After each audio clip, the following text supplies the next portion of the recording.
কোরআন পড়ে আর বাড়ি ফেরা হলো না 4 শিশুর।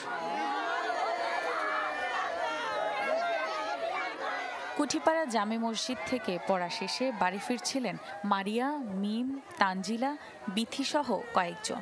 কুষ্টিয়া রাজবাড়ী আঞ্চলিক মহাসড়কে দ্রুতগামী মাইক্রোবাস তাদের চাপা দেয়। ঘটনাস্থলেই মারা যায় মিম। বাকিদের উদ্ধার করে হাসপাতালে নেওয়া হলে মৃত্যু হয় আরও 3 জনের।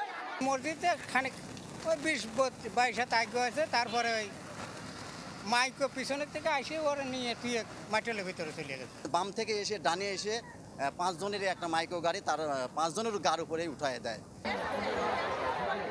এমন মর্মান্তিক দুর্ঘটনায় শোকের ছায়া নেমে এসেছে পুরো এলাকায়। সন্তান হারিয়ে পাগল প্রায় পরিবার, সহপাঠী ও স্থানীয়রা।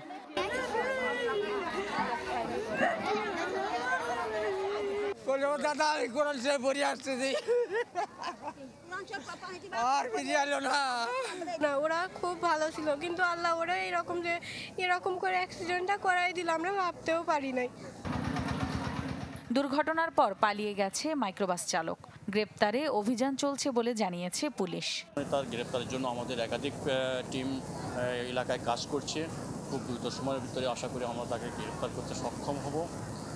আর যেটা হচ্ছে এখনও মামলা হয়নি, আমাদের যে প্রাথমিক যে বিষয়গুলো শ্রোতাল রিপোর্ট বা অন্যান্য যে কার্যক্রম, প্রাথমিক কার্যক্রমটা এখন চলমান। এদিকে দিনাজপুরের বিরামপুরে সবজি বোঝাই ট্রাক নিয়ন্ত্রণ হারিয়ে বাইসাইকেল আরোহীকে ধাক্কা দেয়। ঘটনাস্থলেই মারা যান নূর আলম নামে একজন। নিহতের বাড়ি উপজেলার বিজুল গ্রামে। রওশন আরা তানিয়া, চ্যানেল 24।